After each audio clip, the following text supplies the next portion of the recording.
वालेकुम। व्यूअर्स, आज जो टॉपिक हम शुरू करने जा रहे हैं इंग्लिश ग्रामर के हवाले से, उसका नाम है द पार्टिसिपल।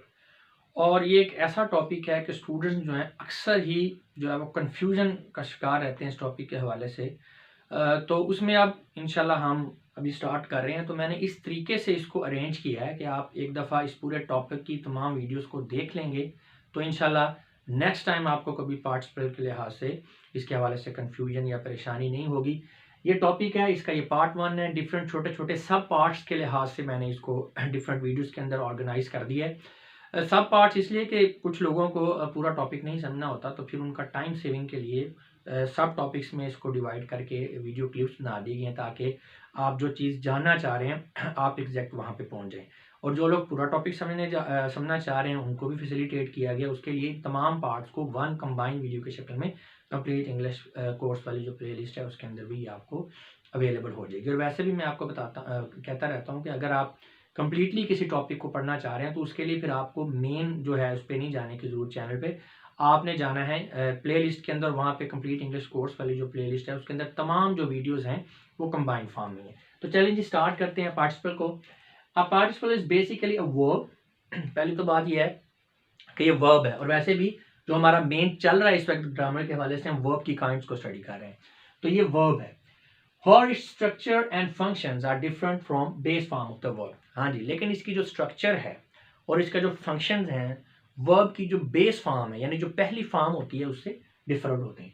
कैसे डिफरेंट होते हैं, क्यों डिफरेंट होते हैं, ये हमें डेफिनेशन देखेंगे तो पता चल जाएगा। A participle may be defined as that form of the verb. तो पहली बात है आपको ये पता होना चाहिए कि जो पार्टिसिपल है ये वर्ब की फॉर्म है। ठीक है, takes the nature both of a verb and of an adjective. यानी ये वर्ब की ऐसी फॉर्म है जो एडजेक्टिव और वर्ब दोनों की नेचर इसमें पाई जाती है, दोनों की नेचर को ले लेते हैं। फिर इसको समझें कि है एक्चुअल में ये वर्ब की फॉर्म ही वर्ब ही है, लेकिन ये एडजेक्टिव का रोल भी प्ले करती है। तो ऐसा वर्ड, ठीक है, या ऐसा वर्ब जो वर्ब के साथ साथ एडजेक्टिव का रोल भी प्ले करे तो ऐसे वो हम क्या कहते हैं, पार्टिसिपल कहते हैं। अब एडजेक्टिव का बारे में हमें पता है। एडजेक्टिव क्या होता है? एडजेक्टिव होता है नाउन या प्रोनाउन क्वालिफायर। ये नाउन को या प्रोनाउन को क्वालिफाई करता है। तो अब ये जो वर्ब है ये बेसिकली पार्टली हम कह रहे हैं ना, ये पार्टली जो है एडजेक्टिव का रोल प्ले क्यों करता है, क्योंकि ये किसी नाउन को क्वालिफाई भी कर रहा होता है। तो लिहाजा ऐसी सूरत हाल में यानी ऐसा वर्ब या वर्ब की ऐसी फॉर्म जो किसी नाउन को भी क्वालिफाई कर रही है यानी एडजेक्टिव का रोल प्ले कर रही है, तो फिर हम उसे पार्टिसिपल कहेंगे। लिखा भी हुआ है, a participle is a word which is partly a verb and partly an adjective. यानी ये दोनों डेफिनेशन ही हैं। आप इसको दोनों में से किसी एक डेफिनेशन जो है उसको आप चूज कर सकते हैं। ठीक है, तो ये पार्टली वर्ब होगा और पार्टली एडजेक्टिव होगा। ये रेड लाइन में मैंने नोट दे दिया है। The main function of participle is to qualify a noun. तो चूंकि ये नाउन को क्वालिफाई कर रहा होता है तो इसलिए एडजेक्टिव भी है और वर्ब की फॉर्म भी है। अब हम बात करेंगे kinds of forms of participle. इसकी तीन जी मेन फॉर्म्स हैं। ये तीन में से किसी भी एक फॉर्म के तौर पर बिहेव कर सकता है। उसमें प्रेजेंट पार्टिसिपल है, पास्ट पार्टिसिपल है एंड परफेक्ट पार्टिसिपल है। तो ये मैंने लिख दिया नीचे, जैसे मैंने आपको स्टार्ट में बताया कि ये इसमें अभी हमने इंट्रोड्यूस करवाया आपको कि पार्टिसिपल होता क्या है। नेक्स्ट पार्ट में हम हर एक जो इसकी फॉर्म है उसको और इसके सब पार्ट्स के साथ डिटेल में समझने की कोशिश करेंगे।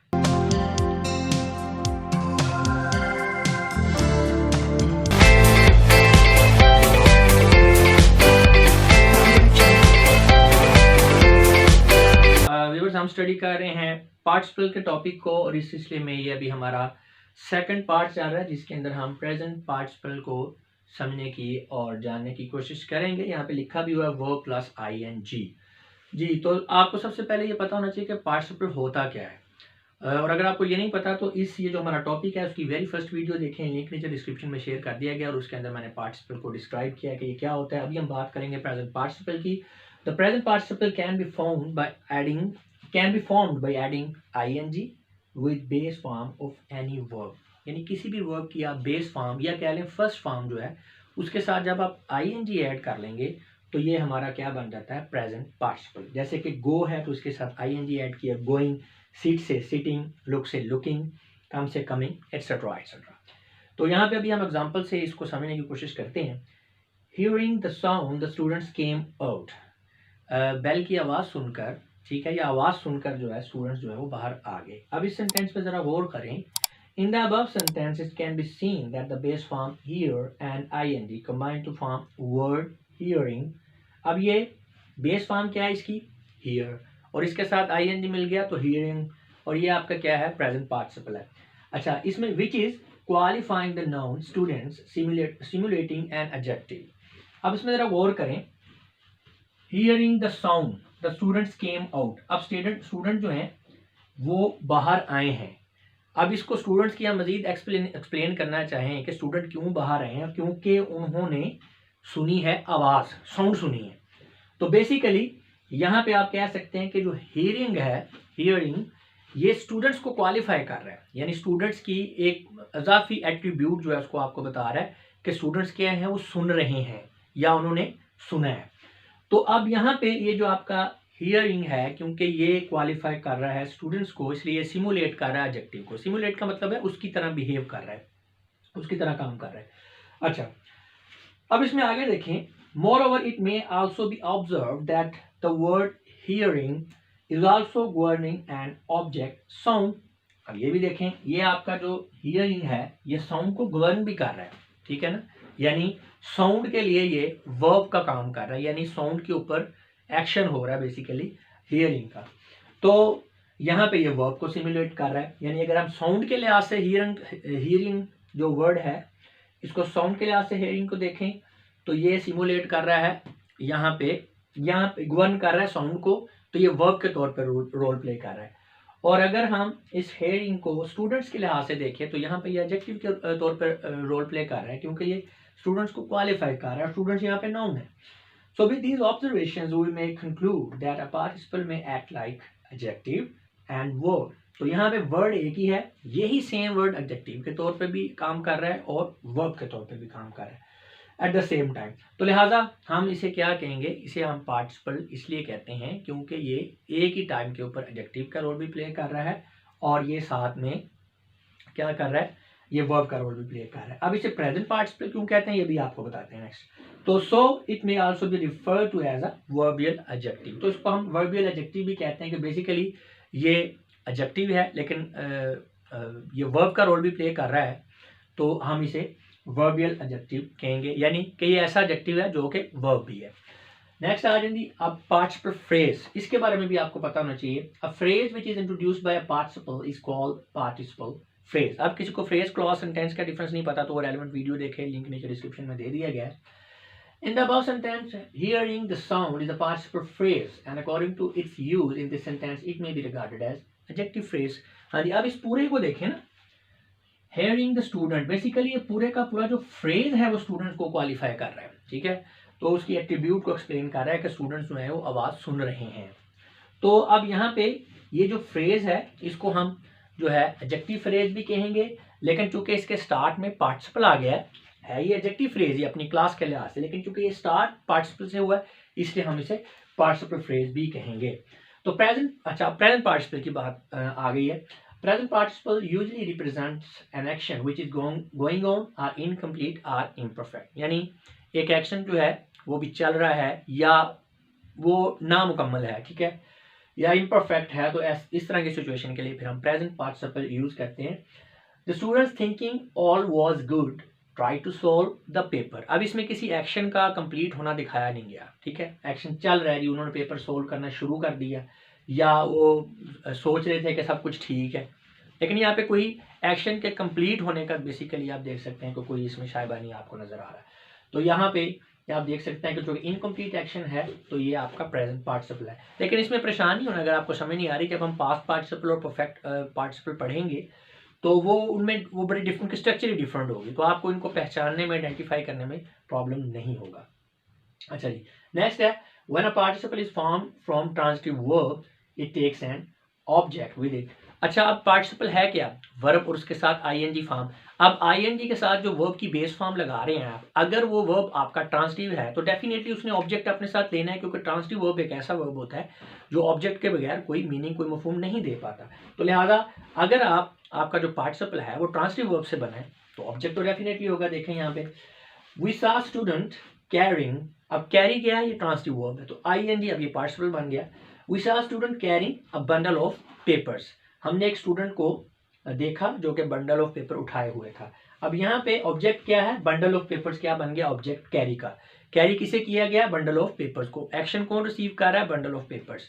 तो लिहाजा ये आपका जो बंडल ऑफ पेपर्स है is being govern by the verb carry. इसे वर्ब कैरी जो है ये गवर्न कर रहा है, और चूंकि ये यहाँ पे आईएनजी फॉर्म के साथ है और ये आपका क्या बन गया है, ये पार्टिसिपल बन गया है। नेक्स्ट है जी, participle may B modified by an adverb.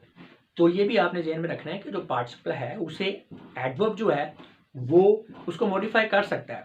अब वर्ब क्या होता है, एडवर्ब क्या होता है, जो किसी वर्ब को मॉडिफाई करे, किसी एडजेक्टिव को मॉडिफाई करे या किसी एडवर्ब को मॉडिफाई करे। तो चूंकि बेसिकली पार्टिसिपल है वर्ब ही, तो इसलिए इसको एडवर्ब जो है वो क्वालिफाई कर सकता है। जैसे कि swiftly climbing up the wall the children surprised everyone. तो यहाँ पे क्लाइंबिंग वर्ब है, तो इसको एक्सप्लेन कौन कर रहा है, मॉडिफाई कौन कर रहा है, क्वालिफाई कौन कर रहा है, स्विफ्टली, यानी चढ़ा जा रहा है लेकिन बड़े आराम से चढ़ा जा रहा है। तो इस सेंटेंस में here the adverb swiftly is modifying the verb climbing, जो कि डेफिनेटली पार्टिसिपल भी है।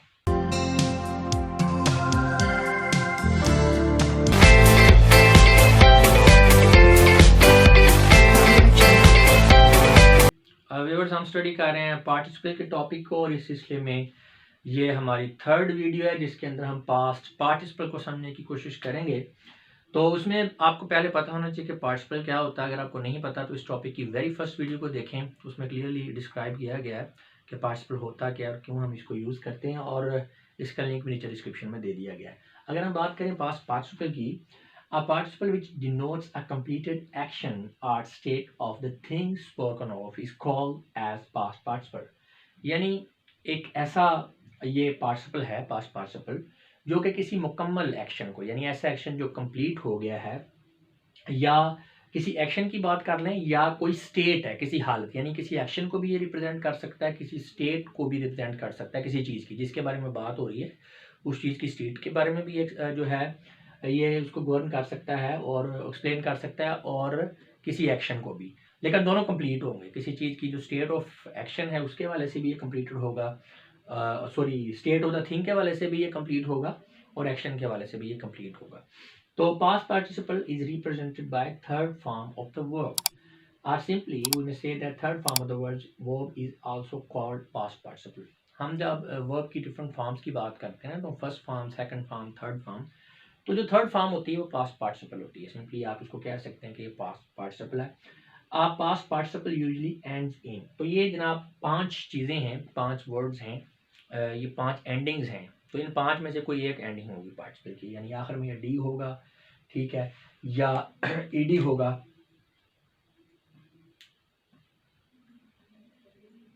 सॉरी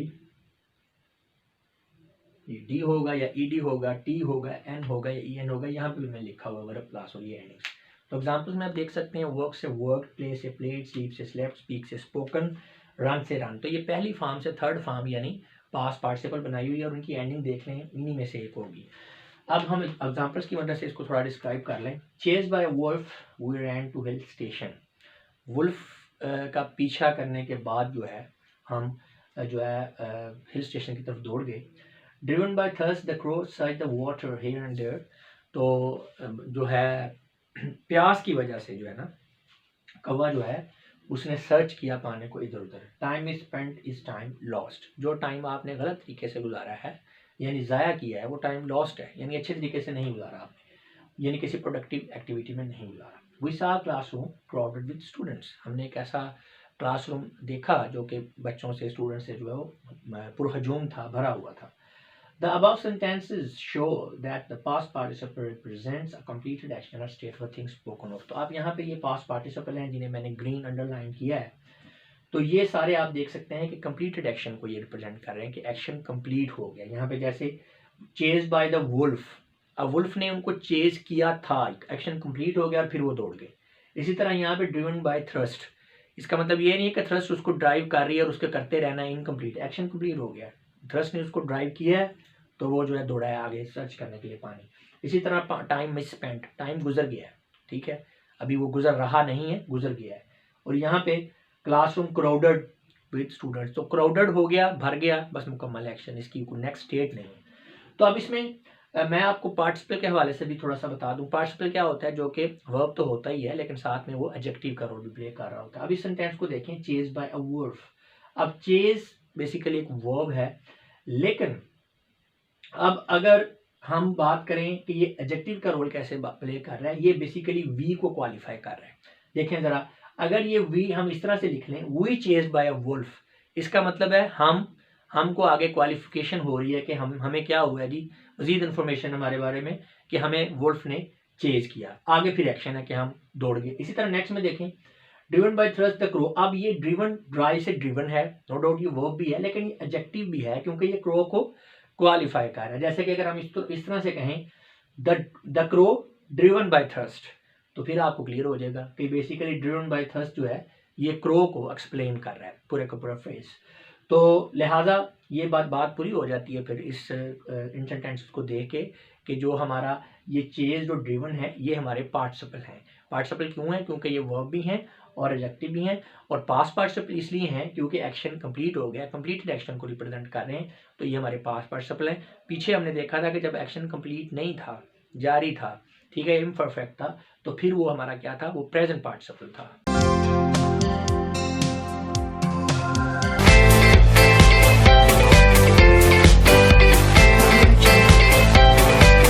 हम स्टडी कर रहे हैं पार्टिसिपल के टॉपिक को, और इस सिलसिले में ये हमारी 4th वीडियो है जिसके अंदर हम ये जानने की कोशिश करेंगे कि परफेक्ट पार्टिसिपल क्या होता है। सबसे पहले तो आपको ये पता होना चाहिए कि पार्टिसिपल क्या होता है, और अगर आपको ये नहीं पता तो इस टॉपिक की सबसे पहली वीडियो को देखें जिसके अंदर ये पहले इंट्रोड्यूस करवाया गया कि पार्टिसिपल होता क्या, वो आपको ये जानना बहुत ज़रूरी है, वरना आपको ये समझ नहीं आएगा। तो उसका लिंक भी नीचे डिस्क्रिप्शन में शेयर कर दिया गया है। अब बात करते हैं हम परफेक्ट पार्टिसिपल की। A participle which denotes actions completed at a certain point of time in the past is called as perfect participle. तो ऐसा पार्टिसिपल जो किसी ऐसे एक्शन को रिप्रेजेंट कर रहा है जो कि पास्ट के अंदर किसी खास पॉइंट के ऊपर, या कह लें किसी खास मौके के ऊपर कंप्लीट हुआ हो, ठीक है। It is also a verbal adjective, हम इसे वर्बल एडजेक्टिव भी कहते हैं। क्यों? Form of a verb which is formed by converting the base form of the verb into its third form. तो ये कैसे हम इसको बनाएंगे और इसे हम वर्बल एडजेक्टिव क्यों कहते हैं? क्योंकि ये बनता इस तरह से है कि जो आपने वर्ब की जो बेस फॉर्म है या वर्ब की जो फर्स्ट फॉर्म है उसे आपने उसकी थर्ड फॉर्म में कन्वर्ट कर देना है। Third form mean past participle, and then placing the word having before it.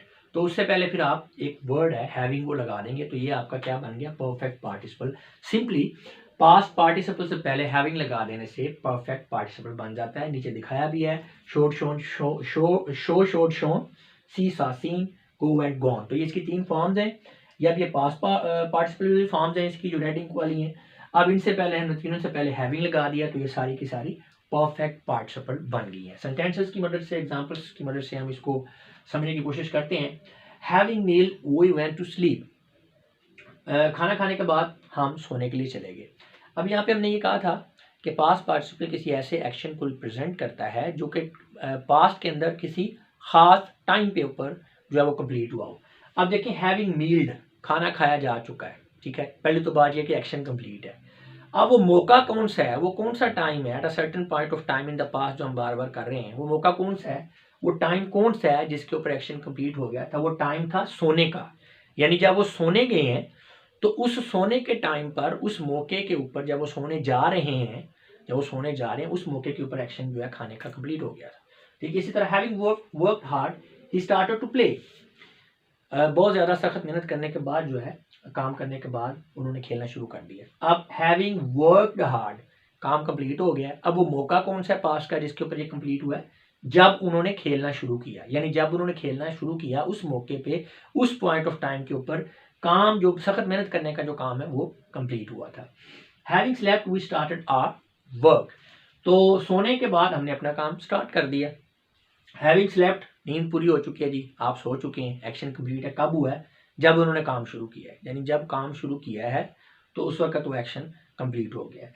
तो in all the sentences about the perfect participle represents actions completed at some point in the past time. जी, तो ये मैं आपको बता चुका हूँ कि पास्ट टाइम के अंदर जो एक्शन कंप्लीट होता है किसी खास मौके के ऊपर, उसे हम रिप्रेजेंट करते हैं पास्ट परफेक्ट पार्टिसिपल के साथ। अच्छा, अब इसमें मैं आपको थोड़ा सा बता दूं कि पार्टिसिपल के बारे में थोड़ा सा इसको पार्टिसिपल के हवाले से भी देखना चाहेंगे। सिर्फ हम परफेक्ट पार्टिसिपल के हवाले से इसको नहीं देखेंगे। पार्टिसिपल क्या होता है? जिसके अंदर एडजेक्टिव और वर्ब दोनों की क्वालिटीज़ हो। अब यहाँ पे जो मील्ड है ये बेसिकली वर्ब है, वर्क भी वर्ब है, स्लेप्ट भी वर्ब है। लेकिन जब ये हैविंग तो आ गया ना एक्शन के कंप्लीट होने को ज़ाहिर करने के लिए। अब अगर हम ये देखें हैविंग मील्ड, तो ये बेसिकली किसको एक्सप्लेन कर रहा है? वी को। यानी अगर वी को हम स्टार्ट में लें, वी हैविंग मील्ड। अब हैविंग मील्ड बेसिकली किसको क्वालिफाई कर रहा है? वी को। तो ये यहाँ पे एडजेक्टिव का रोल भी प्ले कर रहा है ये फ्रेज। हैविंग वर्कड हार्ड, अच्छा ये काम सख्त किया किसने? ही ने। यानी इसको स्टार्ट में लिया ही हैविंग वर्कड हार्ड। तो इसका मतलब है हैविंग वर्कड हार्ड, ये जो आपका फ्रेज है बेसिकली एक्सप्लेन किसको कर रहा है? मॉडिफाई किसको कर रहा है? ही। तो आप देख सकते हैं कि जो अंडरलाइन वर्ड्स हैं ये एडजेक्टिव भी हैं और वर्ब भी हैं, और इसलिए ये क्या है? ये पास्ट पार्ट एडजेक्टिव भी हैं, वर्ब भी हैं, इसलिए ये पार्टिसिपल है। और चूंकि ये पास्ट के अंदर किसी खास मौके के ऊपर किसी खास टाइम पे कंप्लीटेड एक्शन को रिप्रेजेंट कर रहे हैं, इसलिए ये परफेक्ट पार्टिसिपल है। तो इसमें थोड़ा सा मैं रिवाइज कर दूं कि जो present participle, past participle and perfect participle को, ताकि अच्छी तरह से आपको क्लियर हो जाए। प्रेजेंट पार्टिसिपल में क्या था? एक्शन इनकम्प्लीट था या इम्परफेक्ट था, ठीक है। और जो पास्ट पार्टिसिपल था उसमें एक्शन कंप्लीट हो गया था। जो परफेक्ट पार्टिसिपल है इसमें भी एक्शन कंप्लीट हुआ है, लेकिन एक खास मौके पे। और इसकी निशानी ये कि दो एक्शंस बेसिकली आपको नजर आएंगे। एक एक्शन जो है वो कंप्लीट हुआ है और उसके बाद दूसरा एक्शन शुरू हो गया है। तो जो एक्शन कंप्लीट हुआ है उसे हम रिप्रेजेंट कर रहे हैं पास्ट पार्टिसिपल से, ओ सॉरी परफेक्ट पार्टिसिपल से।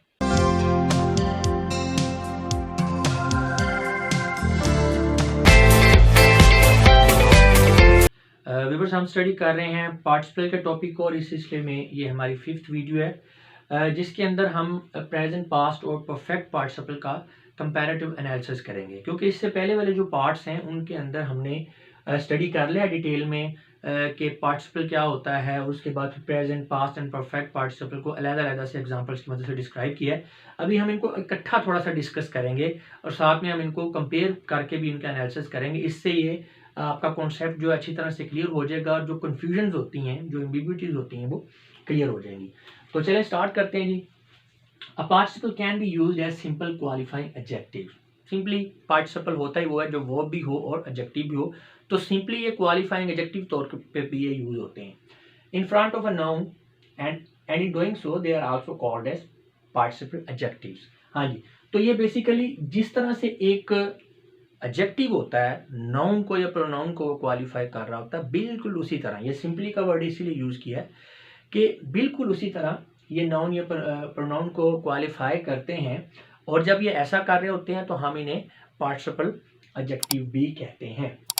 अभी एग्जांपल्स देखें, आपको क्लियर हो जाएगा। अ रोलिंग स्टोन कैरीज नो मास। अब ये रोलिंग जो है ये पार्टिसिपल है, और चूंकि स्टोन एक नाउन है और उसको क्वालिफाई कर रहा है तो ये यहाँ पे पार्टिसिपल एडजेक्टिव है। We met a tired man sitting in a tree, she weaved a tattered dress, a lying man should not be believed, we won a losing game, a burnt lady was shifted to hospital, it is a spoken truth. तो आप देखें जो underline word हैं ये सारे के सारे आपके पार्टिसिपल हैं, लेकिन गौर से करें तो इनके आगे गौर से देखें, जो इनके आगे वर्ड है वो नाउन है, और जस्ट लाइक एडजेक्टिव इसको क्वालिफाई कर रहे हैं। तो लिहाजा ये बात हमारी सच साबित होती है।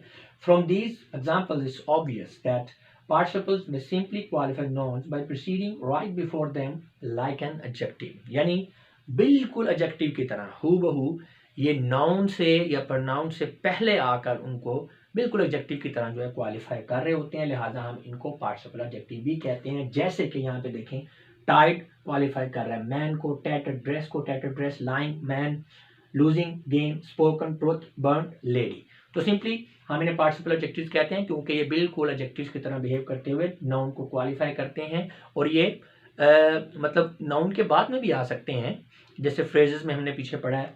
लेकिन मतलब इनकी एक क्वालिटी तो ये है कि ये एग्जैक्ट बिल्कुल एडजेक्टिव की तरह परफॉर्म करते हैं नाउन से बिल्कुल पहले। अगर किसी बंदे को पार्टिसिपल का पता नहीं होगा तो यही समझेगा कि ये एडजेक्टिव है। अच्छा जी, नेक्स्ट आ गया जी। It must be noted that participle may be compared, they admit of degrees of comparison. तो ये कंपेयर भी किए जा सकते हैं, यानी डिग्री ऑफ कंपैरिजन को ये एक्सेप्ट करते हैं, ठीक है। अब डिग्री ऑफ कंपैरिजन किसकी होती है आपको पता है? एडजेक्टिव्स की होती है। जैसे कि she is the most talented girl in the team. अब ये टैलेंटेड बेसिकली, टैलेंटेड जो है ये पार्टिसिपल है, गर्ल से पहले आ रहा है तो ये एडजेक्टिव भी है और इसके साथ मोस्ट लग रहा है क्योंकि एडजेक्टिव के तौर पे बिहेव कर रहा है कि जो लड़की है वो सबसे ज्यादा जो है टैलेंटेड थी टीम के अंदर।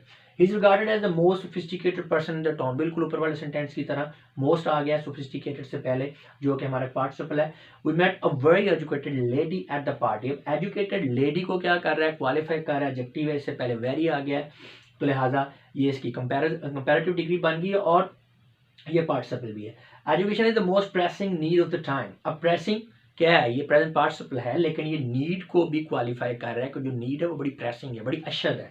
लेकिन इससे पहले मोस्ट आ गया है जो इसको क्वालिफाई यानी जो इसको इसकी कंपैरेटिव डिग्री को एक्सप्लेन कर रहा है कि ये सुपरलेटिव फॉर्म इसकी एक्सप्लेन हो रही है मोस्ट की वजह से। तो सबसे ज्यादा अशद जरूरत जो है वो टाइम की एजुकेशन है। नेक्स्ट है when participle are used adjectively, the present participle is usually passive in meaning, whereas the past participle is active in meaning. ये बड़ी इंपॉर्टेंट चीज़ है, बल्कि ये आपके लिए एक तरह की आइडेंटिफिकेशन भी है प्रेजेंट पार्टिसिपल की और पास्ट पार्टिसिपल की। जो प्रेजेंट पार्टिसिपल है जब वो यूज होता है for most of the time ये एक्टिव फॉर्म में यूज होता है और जो पास्ट पार्टिसिपल है वो जो है वो जो प्रेजेंट पार्टिसिपल है वो यूज होता है एक्टिव फॉर्म में और जो आपका पास्ट पार्टिसिपल है वो पैसिव फॉर्म में शो होता है। ये गलती होगी आई थिंक मेरे से, तो ये आपका present participle is active in meaning and past participle is passive in meaning.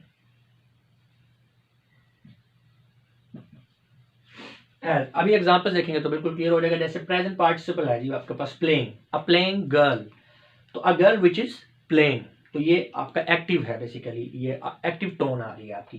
अब पास्ट पार्टिसिपल में देखें अ प्लेड मैच, एक खेला गया मैच, ठीक है ना। अ प्लेइंग गर्ल यानी कि गर्ल खेल रही है, उसकी हालत जो है वो कंटिन्यूस है तो ये एक्टिव है। अब प्लेड खेला जा चुका है, ये इसकी पैसिव टोन है, match which is played passive. Present participle a rolling stone, a stone जो है अ स्टोन विच रोल्स, तो ये एक्टिव है। इसी तरह अ रोल्ड ब्रेड, ठीक है, अ ब्रेड विच इज रोल्ड, तो ये इसकी पैसिव टोन है। तो यहाँ पे आप कह सकते हैं कि प्ले जो है जब ये प्रेजेंट पार्टिसिपल में यूज हो रहा है तो एक्टिव है, जब ये पैसिव फॉर्म में यूज हो रहा है, पास्ट पार्टिसिपल में यूज हो रहा है तो ये पैसिव बन जाता है। इसी तरह जो रोल है जब ये यूज होता है प्रेजेंट पार्टिसिपल में तो एक्टिव है और जब ये पास्ट पार्टिसिपल में यूज होता है तो फिर ये पैसिव हो जाता है। अच्छा जी, नेक्स्ट है, अब हम इस सारे जो भी हमने पढ़ा है इसको हम सम अप करेंगे, इसको हम जो है इसका कंक्लूड करेंगे इसको। A participle may be regarded as verbal adjective, जी ये हम पढ़ चुके हैं।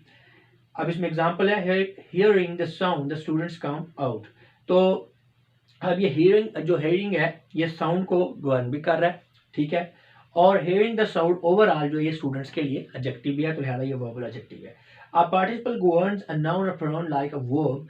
In above examples, sound is a noun which is being governed by the participle hearing. ये मैं आपको बता चुका हूँ साउंड नाउन है और हियरिंग जो है इसको गवर्न कर रहा है तो लिहाजा यहाँ पे वर्ब है, लेकिन ओवरऑल ये एडजेक्टिव फ्रेज बन जाता है जो कि क्वालिफाई कर रहा है स्टूडेंट्स को जो कि लिहाजा से नाउन है, तो लिहाजा ये वर्ब भी है एडजेक्टिव भी है तो उसे हम वर्बल एडजेक्टिव कहेंगे।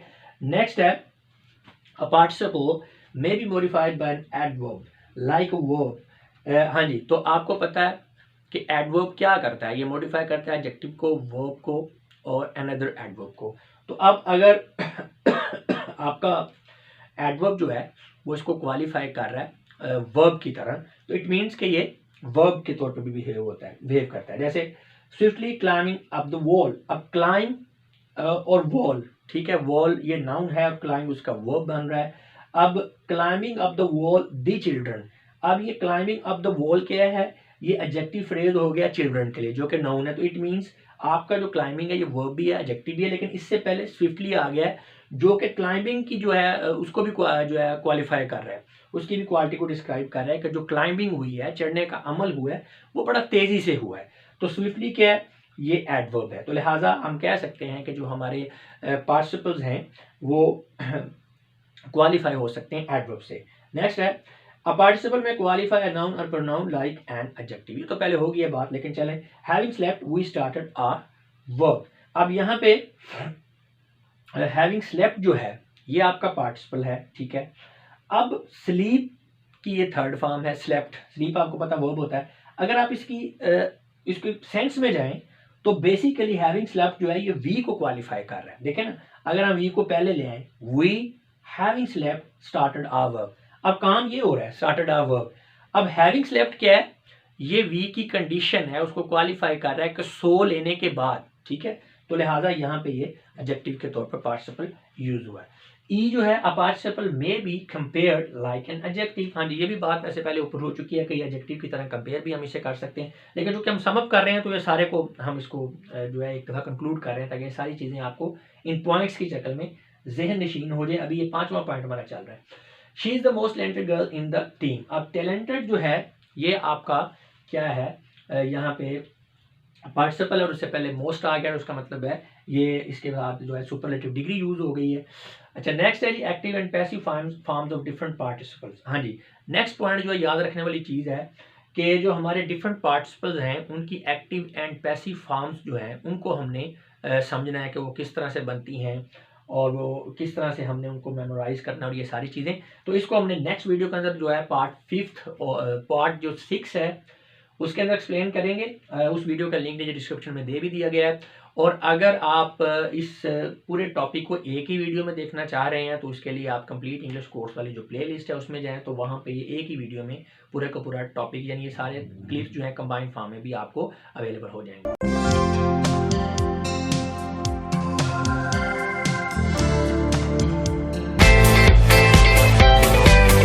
व्यूअर्स, हम स्टडी कर रहे हैं पार्टिसिपल का टॉपिक और इसलिए में ये हमारी 6th वीडियो है जिसके अंदर हम जो डिफरेंट पार्टिसिपल्स हैं उनकी एक्टिव एंड पैसिव फॉर्म्स को कंपेयर करके आपस में उनको समझने की कोशिश करेंगे कि इनका क्या डिफरेंस है और इनकी स्ट्रक्चर्स क्या होती हैं। तो सबसे पहले बात करेंगे जी हम प्रेजेंट पार्टिसिपल की। ये ग्रीन कलर में मैंने तमाम हेडिंग्स के साथ इनकी स्ट्रक्चर का स्केच मैंने साथ में लिख दिया है। तो यहाँ पे एक्टिव मार्क्स में वर्ड प्लस ING होगा और पैसिव में बीइंग प्लस पास्ट पार्टिसिपल होगा। तो ये आपने याद रखना है। अभी हम सेंटेंसेस से इसको समझने की कोशिश करते हैं। Playing the match the boys enjoyed a lot. Match खेले जाने के दौरान लड़कों ने मैच खेलते हुए बहुत इंजॉय किया, ठीक है। अब इसकी पैसिव फॉर्म देखें, the match being played the boys enjoyed a lot. Match खेले जाने के दौरान लड़कों ने बड़ा इंजॉय किया। अब दोनों सेंटेंसेस की ट्रांसलेशन पे फिर गौर करें। पहले जो सेंटेंस है इसकी ट्रांसलेशन इस तरह से हो रही है कि लड़कों ने मैच खेलते हुए बड़ा एंजॉय किया। दूसरे में है मैच खेले जाने के दौरान लड़कों ने बड़ा एंजॉय किया। अब यहाँ पे आपको एक्टिव एंड पैसिव का पहली तो बात है ये पता होना चाहिए कि पैसिव कंस्ट्रक्शन हम तब यूज़ करते हैं जब आपको सब्जेक्ट का नहीं पता होता और एक्टिव तब यूज़ करते हैं जब हमें सब्जेक्ट का पता होता है। अब एक्टिव फॉर्म में बेसिकली सेंटेंस की सेंस पे जाएं तो बॉयज़ जो हैं ये सब्जेक्ट है क्योंकि मैच लड़के खेल रहे हैं, लेकिन जो दूसरा सेंटेंस है उसमें सिर्फ लड़कों के एंजॉय करने की बात हो रही है मैच खेले जाने के दौरान। अब मैच खेल कौन रहा है ये हमें नहीं पता। तो स्ट्रक्चर्स में अगर जाएं तो आप देख सकते हैं वर्ब प्लस ING है और इसमें आप देख सकते हैं कि बीइंग है और प्लस पास्ट पार्टिसिपल है। तो it must be noted that action play is continuous in both active and passive construction. हाँ जी, जो प्ले है जो आपका एक्शन है मैच जो दोनों जो आपके सेंटेंसेस हैं उसमें जारी है, कॉन्टिन्यूस है और प्रेजेंट पार्टिसिपल होता ही कॉन्टिन्यूस या इम्परफेक्ट एक्शन के लिए, इनकम्प्लीट एक्शन के लिए होता है। पास्ट पार्टिसिपल में आ रहे हैं उसकी स्ट्रक्चर में जाएं तो एक्टिव फॉर्म में वर्ब होगा उसके साथ DED TN या EN लगेगा और पैसिव में भी यही होगी इसकी स्ट्रक्चर, लेकिन थोड़ा डिफरेंट आ जाएगा। देखते हैं। The boys played a match and went to home. लड़कों ने मैच खेला और घर को चले गए, ये एक्टिव फॉर्म है। अगर हम पैसिव की बात करें, the match was played by the boys before going to home. घर जाने से पहले लड़कों ने मैच खेला। अब यहाँ पे आप देख सकते हैं कि ये इसकी पैसिव कंस्ट्रक्शन है। अगर आप इसकी ये जो आ रहा है इसका जो ढांचा बन रहा है, इसका जो फ्रेमवर्क बन रहा है सेंटेंस का वो सेम ही है दोनों में। आप देख सकते हैं कि वर्ब के साथ यही DED N और EN ही लगा है एक्टिव और पैसिव दोनों फॉर्म्स में। So it must be noted that form of the participle played remain same in both active and passive forms. जी मैं बता चुका हूँ आपको। नेक्स्ट आ जाता है जी परफेक्ट पार्टिसिपल। इसमें भी जो इसकी एक्टिव फॉर्म है हैविंग प्लस पास्ट पार्टिसिपल होगा और जो इसकी पैसिव फॉर्म होगी वो होगी having been plus past participle. ये इसकी पैसिव फॉर्म है, ये ध्यान में रखना है आपने, पैसिव फॉर्म। जी तो the boys having played the match went to home. लड़कों ने जब मैच खेल लिया तो वो घर को चले गए, ये एक्टिव फॉर्म है। पैसिव में the match having been played the boys went to home. Match खेला जा चुकने के बाद लड़के घर को चले गए। बिल्कुल वो जो प्रेजेंट पार्टिसिपल की तरह ऊपर वाले सेंटेंस में ये हमें पता चल रहा है कि सब्जेक्ट बॉयज हैं, लड़कों ने जब मैच खेल लिया तो वो घर चले गए। यहाँ पे है मैच खेला जा चुकने के बाद लड़के घर चले गए। अब यहाँ पे नहीं पता चल रहा कि आपको सब्जेक्ट कौन है, मैच किसने खेला है। हो सकता है लड़कों ने भी खेला हो सकता है किसी और पार्टी ने खेला हो। तो ये थोड़ी सी कंफ्यूजिंग होती हैं चीज़ें स्टूडेंट्स के लिए, प्रैक्टिस से आती हैं, इनको समझने की ज़रूरत है और सेंस में जाया गया सेंटेंसेस की। नेक्स्ट है जी, it must be kept in mind that passive construction is usually used when subject is unknown. जी मैं आपको पहले भी बता चुका हूँ कि आपने ये बात जहन में रखनी है कि जब सब्जेक्ट अननोन है तो फिर आपने कंस्ट्रक्शन को पैसिव रखना है। अब यहाँ पे देखें, having played the match the boys went to home. Match लड़के मैच खेलने के बाद घर को चले गए। अब यहाँ पे लड़के सब्जेक्ट है, एक्टिव फॉर्म है। अब subject who played the match खेला किन्होंने, इज नोन, किन्होंने खेला, बॉयज ने। लेकिन इसकी अगर हम दूसरी फॉर्म देखें सेंटेंस की, having been played the match appeared thrilling. Match खेला जा चुकने के बाद बड़ा जो है थ्रिलिंग, सनसनीखेज जो है वो नजर आया। ठीक है, तो यहाँ पे आप देखें मैच खेला किसने है, subject who played the match is unknown, यानी जिसने मैच खेला है वो आपको नहीं पता, तो इसीलिए ये आपकी पैसिव फॉर्म है। तो इसी तरह एक और एग्जांपल देख सकते हैं, having cooked Sana set the table. Sana ने खाना पकाने के बाद टेबल को सेट कर दिया, ये एक्टिव फॉर्म है। अगर हम सब्जेक्ट की बात करें, who cook the food is known, हमें पता है कि सना ने खाना पकाया। अगर हम इसको इस तरह से देखें, having been cook the food felt aromatic, पक जाने के बाद या तैयार हो जाने के बाद खुशबू जो है, खाना जो है वो बड़ा खुशबूदार महसूस हुआ। पक जाने के बाद खाना बहुत खुशबूदार महसूस हुआ। अब ये पैसिव फॉर्म है। वजह यह कि subject who cook the food is unknown. इस दूसरे सेंटेंस में आपको नहीं पता चल रहा कि खाना पकाया किसने, पहले में क्लियर था सब्जेक्ट कौन है, सना है, क्योंकि उसने खाना पकाया।